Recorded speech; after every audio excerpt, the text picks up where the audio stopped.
फराज किदवई साहब, तो ऐसे में क्या दिक्कत है?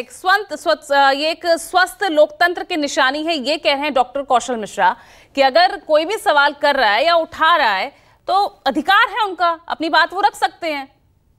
लेकिन यहाँ तो संजय निषाद ने ये भी कहा ना कि भाई आप ही के लोग बैठे हुए हैं इन अफसरशाहियों में जो इस तरह से यहाँ पर भ्रष्टाचार फैला रहे हैं या काम नहीं हो रहा है, लोगों को परेशान किया जा रहा है। इशारा तो इस तरफ भी किया उन्होंने। पूजा जी देखिए, डॉक्टर कौशल मिश्रा हमारे साथ बहुत डिबेट्स में हम लोग बैठते हैं, अच्छे आदमी हैं, पढ़े लिखे आदमी हैं, लेकिन ये गलत पार्टी में है, गलत विचारधारा में है। अभी आप देखिए कि डॉक्टर साहब ने अपने जो ओपनिंग स्टेटमेंट था उसमें जब बुलडोजर की बात आई तो इन्होंने कहा कि आतंकियों के यहाँ बुलडोजर चल रहे हैं। मैं इनसे पूछना चाहता हूं कि लखनऊ में जिन भोले भाले नागरिकों के घर तोड़े जा रहे हैं, क्या वो आतंकवादी हैं? भारतीय जनता पार्टी के ऑफिशियल प्रवक्ता आपके जैसे नेशनल चैनल पर, प्रेस्टीजियस चैनल पर इतनी बड़ी बात बोल रहे हैं, देश की जनता को आप आतंकवादी बोल रहे हैं। देखिए, यही घमंड है, यही गुरूर है कि जिसकी वजह से जनता ने खासकर उत्तर प्रदेश में इनको सबक सिखाया है। दूसरी बात देखिए, राजीव रंजन जी ने अभी अपनी पूरी एनालिसिस कर दी है पूजा जी, और मुझे लगता है कि पूरा उन्होंने एक निचोड़ बता दिया है कि आज की तारीख में उत्तर प्रदेश में जो चल रहा है, इसीलिए मैं इनका बहुत बड़ा फैन हूं। एक इंपॉर्टेंट बात है पूजा जी, इंपॉर्टेंट बात यह है कि हम लोग अक्सर देखते हैं कि फिल्मों के सीक्वल्स आते हैं, जैसे दबंग 1 के बाद दबंग 2 आई, उसके बाद में दबंग 3 आई। अब ये कल्याण सिंह जी का सीक्वल बन रहा है and Kalyan Singh ji in making होने जा रहा है। जो कल्याण सिंह जी के साथ भारतीय जनता पार्टी की टॉप लीडरशिप ने उनके टाइम पर किया था, वही माननीय मुख्यमंत्री जी के साथ नरेंद्र मोदी जी और उनकी टीम करने जा रही है। देखिए, क्या मैं ऐसा क्यों बोल रहा हूं? भारतीय जनता पार्टी एक निकाय के चुनाव से लेकर के और लोकसभा के चुनाव तक प्रधानमंत्री मोदी के चेहरे पर चुनाव लड़ती है। अब उत्तर प्रदेश में जब जनता ने इनकी जो सेंट्रल लीडरशिप है उसकी जो कार्य प्रणाली थी और जो उत्तर प्रदेश सरकार की कार्य प्रणाली है, इन दोनों की वजह से जब उत्तर प्रदेश की जनता ने इनको झटका दिया तो सारा ठीकरा माननीय मुख्यमंत्री जी के ऊपर ये लोग फोड़े दे रहे हैं। पूजा जी, mark my word, Bharatiya Janata party Uttar Pradesh में टूट जाएगी, इनकी सरकार गिर जाएगी अगले 6 महीने में, आप देख लीजिएगा, क्योंकि Kalyan Singh in making sequel शुरू हो चुका है। तीसरी बात पूजा जी ये है कि इनके जो डबल इंजन है वो आपस में टकरा रहे हैं। हमारे राष्ट्रीय अध्यक्ष आदरणीय अखिलेश यादव जी ने बहुत पहले ये बोल दिया था कि डबल इंजन जो है वो आपस में टकरा रहे हैं।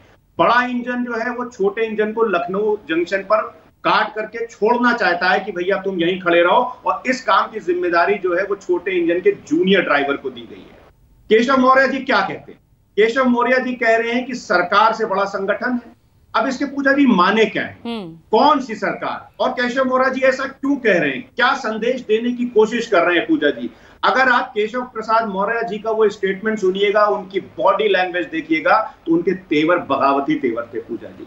तो एक बड़ा किस बात की बगावत? खुलकर बोलिए, अब जब आप निशाना साध ही रहे हैं तो।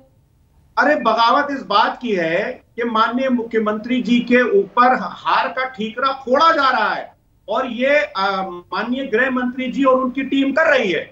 कल्याण सिंह इन मेकिंग 2 में क्यों बोल रहा हूं मैं? इसीलिए तो बोल रहा हूं। लेकिन होता क्या है कि जब भी कोई चुनाव हारता है तो प्रधानमंत्री जी का चेहरा वहां से हटा दिया जाता है और बलि का बकरा लोकल लीडरशिप को बना दिया जाता है। पूजा जी, एक बड़ा अच्छा शेर मुझे याद आ रहा है, सुन लीजिएगा, आपको मजा आएगा कि खैरात की जन्नत ठुकरा दे, है शान यही खुददारी की। केशव प्रसाद मौर्य जी के लिए शेर है ये। खैरात की जन्नत ठुकरा दे, है शान यही खुददारी की, लब ऊपर ऊपर हंसते हैं, दिल अंदर अंदर रोता है, और मल्लाहों को इल्जाम न दो, तुम साहिल वालों क्या जानो, ये तूफान कौन उठाता है, ये कश्ती कौन डुबोता है।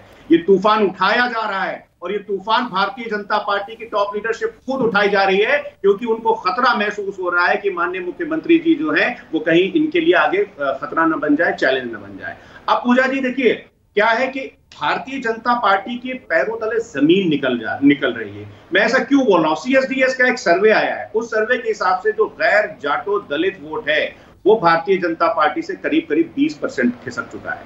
कुर्मी और कोरी वोट जो है वो भी लगभग 19% वोट जो है वो भारतीय जनता पार्टी। आप कह सकते हैं भाई लोकसभा में आपका अच्छा प्रदर्शन रहा है, लेकिन अभी 10 जो विधानसभा उपचुनाव होने हैं ना, असल परीक्षा इसमें ही होनी है कि आपकी जमीन कितनी यहाँ पर बची हुई है, और यहाँ पर अगर योगी आदित्यनाथ पर जो सवाल उठ रहे हैं उन सब सवालों का जवाब मिलेगा। पूजा जी, मैं एक सिंपल बात बोलना चाहता हूँ। ठीक है, माननीय मुख्यमंत्री जी के ऊपर भारतीय जनता पार्टी की टॉप लीडरशिप सवाल उठा रही है। अयोध्या रीजन की 9 में से 5 सीटें हार गई, उसकी जिम्मेदारी कौन लेता है?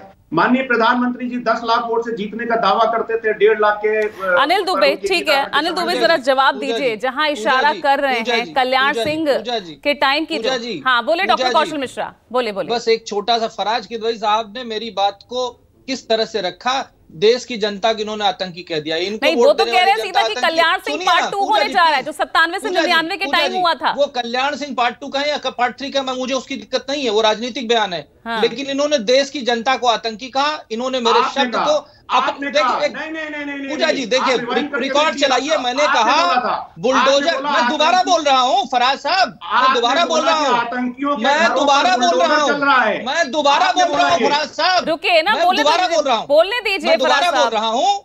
बुलडोजर चलेगा आतंकियों के यहाँ, अपराधियों के यहाँ, अवैध कब्जेदारों के यहाँ, और आपने पूरी जनता को आतंकी बना दिया। आपकी जनता होगी आतंकी, हमारी जनता देशभक्त जनता है। और जहां तक रही, फराज साहब बीच में मत बोलिए, फराज साहब आप अभी बात कर रहे थे, मैंने बिल्कुल नहीं बोला, आपने गलत स्टेटमेंट दिया, उसके बाद भी नहीं बोला।